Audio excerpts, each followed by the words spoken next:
வணக்கம் கிரிக்கெட் ரசிகர்களே. இன்று நாம் பேசப்போகும் விஷயம் ஒட்டுமொத்த இந்திய கிரிக்கெட் உலகையும் மிகப்பெரிய அளவில் அதிர்ச்சிக்கும் விவாதத்திற்கு உள்ளாக்கிய ஒரு மிக முக்கியமான நிகழ்வை பற்றியது.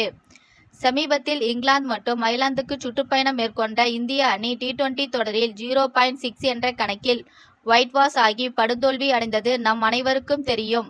இந்திய கிரிக்கெட் வரலாற்றில் இது ஒரு மிக மோசமான காலகட்டமாக பார்க்கப்படுகிறது.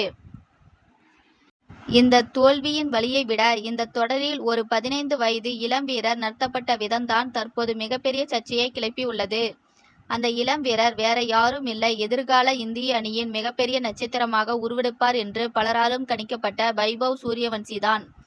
இந்த தொடரில் வைபவ் சூரியவன்சியை இந்திய அணி நிர்வாகம், குறிப்பாக கேப்டன் ஸ்ரேயஸ் ஐயர் மற்றும் தலைமை பயிற்சியாளர் கௌதம் கம்பீர் ஆகியோர் கையாண்ட விதம் முன்னாள் இந்திய அணி கேப்டனும் முன்னாள் தேர்வுக்குழு தலைவருமான கிருஷ்ணமாச்சாரி ஸ்ரீகாந்தை உச்சக்கட்ட கோபத்திற்கு ஆளாக்கியுள்ளது. 5வது T20 போட்டியில் டாஸ் போடும் போது கேப்டன் ஸ்ரேயஸ் ஐயர் பேசிய வார்த்தைகள் தான் இந்த ஒட்டுமொத்த பிரச்சனைக்கும் அடிப்படை காரணமாகும். அந்த போட்டியில் டாஸ் போடும் போது பேசிய ஸ்ரேயஸ் ஐயர் அணியின் எதிர்கால நலனுக்காகவும் செயல்பாடு திருப்திகரமாக இல்லாத காரணத்தினாலும் 15 வயது நிரம்பிய வைபவ் சூரியவன்சியை அணியிலிருந்து நீக்குவதாகவும் அவருக்கு பதிலாக அனுபவ வீரர் சஞ்சு சாம்சனை சேர்ப்பதாகவும் மிகவும் சாதாரணமாக கூறினார். மேலும் நாங்கள் சிறந்த அணியுடன் விளையாட விரும்புகிறோம் என்று அவர் குறிப்பிட்டுள்ளார். இந்த வார்த்தை தான் ஸ்ரீகாந்தை கடுமையாக சீண்டியுள்ளது. தனது யூடியூப் சேனலில் இது குறித்து மிகவும் ஆவேசமாக பேசிய ஸ்ரீகாந்த் பல சரமாரியான கேள்விகளை இந்திய அணி நிர்வாகத்தின் மீது முன்வைத்துள்ளார். ஸ்ரீகாந்த் எழுப்பிய முதல் கேள்வி, வீரர்களின் செயல்பாட்டை வைத்துதான் அவர்களை அணியிலிருந்து நீக்குவது என்ற அளவுகோல் இருந்தால் அந்த அளவுகோல் முதலில் தலைமை பயிற்சியாளர் கௌதம் கம்பீருக்கும் கேப்டன் ஆகிய ஸ்ரேயஸ் ஐயருக்கும் கூட பொருந்தும் அல்லவா என்பதுதான். தொடர்ச்சியாக 6 போட்டிகளில் தோல்வியை தழுவிய ஒட்டுமொத்த இந்திய கிரிக்கெட் ரசிகர்களையும் தலைகுனிய செய்திருக்கும் நிலையில் ஒரு 15 வயது சிறுவன் மீது பழி போட்டு அவனை அணியிலிருந்து தூக்குவது எந்த விதத்தில் நியாயம் என்று அவர் கொந்தளித்துள்ளார்.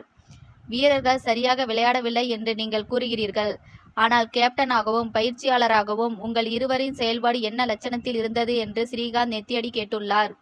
சஞ்சு சாம்சன் மற்றும் வைபவ் சூரியவன்சி ஆகியோரை மாற்றி மாற்றி அணியில் எடுத்தது குறித்து பேசிய அவர், ஸ்ரேயஸ் ஐயர் சிறந்த அணியுடன் விளையாட விரும்புவதாக கூறுகிறார். சஞ்சு சாம்சன் தான் உங்களுக்கு சிறந்த அணியின் வீரர் என்றால் எதற்காக முதலில் ஒரு 15 வயது பையனை அணியில் சேர்க்க வேண்டும், பின்னர் சில போட்டிகளிலே அவனை நீக்க வேண்டும் என்ற கேள்வி எழுப்பியுள்ளார். வைபவ் செய்த தவறு என்ன? ஒரு 15 வயது சிறுவனுக்கு சர்வதேச கிரிக்கெட்டின் அழுத்தம் எப்படி இருக்கும் என்பதை கூட புரிந்து கொள்ளாமல் ஒன்றுமே இல்லாத காரணங்களை சொல்லி இளம் வீரர்களை இப்படித்தான் அளிப்பீர்களா என்று அவர் வேதனை தெரிவித்துள்ளார். இந்த இடத்தில் தான் ஸ்ரீகாந்த் ஒரு மிக முக்கியமான வரலாற்று நிகழ்வை நினைவு கூர்ந்துள்ளார். உலக கிரிக்கெட் ஜாம்பவான் சச்சின் டெண்டுல்கர் தனது 16வது வயதில் பாகிஸ்தான் மண்ணில் இந்திய அணிக்காக அறிமுகமான போது அப்போதைய இந்திய அணியின் கேப்டனாக இருந்தவர் இதே கிருஷ்ணமாச்சாரி ஸ்ரீகாந்த் தான். வாசிம் அக்ரம், வக்கார் யூனிஸ், இம்ரான் கான் போன்ற உலகின் அதிபயங்கரமான வேகப்பந்து வீச்சாளர்களை கொண்ட பாகிஸ்தான் அணிக்கு எதிராக ஒரு 16 வயது சிறுவன் களமிறங்கிய போது அவனுக்கு எவ்வளவு பயம் இருந்திருக்கும். அப்போது கேப்டனாக இருந்த ஸ்ரீகாந்த் சச்சினிடம் சென்று, உன்னை இந்த தொடர் முழுவதும் நான் அணியில் இருந்து நீக்க மாட்டேன், உனக்கான இடம் அணியில் உறுதியாக இருக்கிறது, எந்த பயமும் இல்லாமல் உனது இயல்பான ஆட்டத்தை விளையாடு என்று நம்பிக்கை அளித்தார். அந்த ஒரு வார்த்தை கொடுத்த தைரியம்தான் சச்சின் டெண்டுல்கர் என்ற மாபெரும் சகாப்தம் உருவாக அடித்தளமாக அமைந்தது. ஒரு கேப்டன் தன் வீரருக்கு கொடுக்க வேண்டிய ஆக சிறந்த ஆதரவு அதுதான். அது போன்ற ஒரு நம்பிக்கையும் ஆதரவையும் தான் கௌதம் கம்பீரும் ஸ்ரேயஸ் ஐயரும் இந்த 15 வயது வைபவ் சூரியவன்சிற்கு கொடுத்திருக்க வேண்டும்.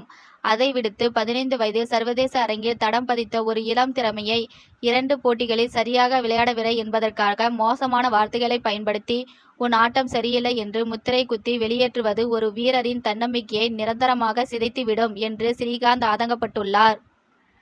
வைபவை அவர்கள் நடத்திய விதம் தனக்கு கடும் அதிருப்தியையும் மனவேதனையும் ஏற்படுத்தியுள்ளது என்று அவர் வெளிப்படையாக விமர்சித்துள்ளார்.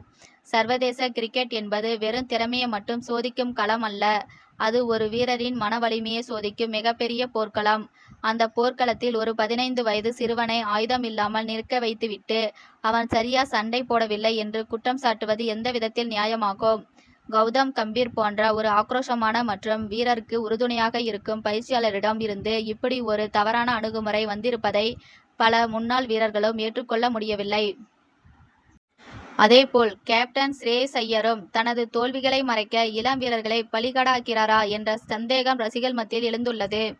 ஒரு அணியின் வெற்றி தோல்வி என்பது 11 வீரர்களின் கூட்டு முயற்சியாகும். அதில் ஏதேனும் தவறு நடந்தால் அதன் முழு பொறுப்பையும் கேப்டனும் பயிற்சியாளரும் தான் ஏற்க வேண்டும். அதை விடுத்து ஒரு இளம் வீரரின் மீது பழியை போட்டு தப்பித்துக் கொள்வது ஒரு சிறந்த தலைவனுக்கு அழகல்ல. நல்ல வேளையாக இந்த இங்கிலாந்து தொடர் முழுவதும் அடுத்து வரவிருக்கும் ஜிம்பாப்வே தொடர் மற்றும் ஆசிய விளையாட்டுப் போட்டிகளுக்கான இந்திய அணியில் வைபவ் சூரியவன்சி தொடர்ந்து இடம்பெற்றுள்ளார் என்பது மட்டுமே இந்த ஒட்டுமொத்த இருண்ட சூழ்நிலையில் ஒரு சிறிய நம்பிக்கை ஒளியாக தெரிகிறது. பிசிசிஐ மற்றும் தேர்வுக்குழுவினர் வைபவ் சூரியவன்சியின் திறமை மீது இன்னும் நம்பிக்கை வைத்துள்ளனர் என்பதை இது காட்டுகிறது. ஆனால் இனிவரும் தொடர்களிலாவது அந்த இளம் வீரருக்கு சரியான வாய்ப்பும் மனரீதியான ஆதரவும் கிடைக்குமா என்பது மிகப்பெரிய கேள்வியாக தொடர்கிறது. இந்திய கிரிக்கெட் வரலாறு பல இளம் திறமைகளை பார்த்துள்ளது. அதில் சரியான வழிகாட்டுதல் கிடைத்தவர்கள் சச்சின் டெண்டுல்கர் போலவும் விராட் கோலி போலவும் மிகப்பெரிய உயரத்தை அடைந்துள்ளனர். சரியான ஆதரவு கிடைக்காத பல திறமையான வீரர்கள் அடையாளம் தெரியாமல் காணாமல் போயுள்ளனர். வைபவ் சூரியவன்சிக்கு அப்படி ஒரு நிலைமை வந்துவிடக் கூடாது என்பதே ஒவ்வொரு உண்மையான கிரிக்கெட் ரசிகனின் பிரார்த்தனையாகும். ஸ்ரீகாந்த் எழுப்பியுள்ள இந்த கேள்விகள் வெறும் விமர்சனங்கள் மட்டுமல்ல. இது இந்திய கிரிக்கெட்டின் எதிர்காலத்தை கருத்தில் கொண்டு ஒரு மூத்த வீரரின் அடிமனதில் இருந்து வந்த ஆதங்கம். கௌதம் கம்பீரும் ஸ்ரேயஸ் ஐயரும் இந்த விமர்சனங்களை நேர்மறையாக எடுத்துக்கொண்டு தங்களது அணுகுமுறையை மாற்றி அணியில் உள்ள இளம் வீரருக்கு அரணாக நிற்பார்கள் என்று நம்புவோம். பொறுத்திருந்து பார்ப்போம். ஜிம்பாப்வே தொடரில் வைபவ் சூரியவன்சி எவ்வாறு தனது திறமையை நிரூபித்து தனக்கு எதிராக வந்த விமர்சனங்களுக்கு தனது பேட் மூலம் பதிலடி கொடுக்க போகிறார் என்பதை.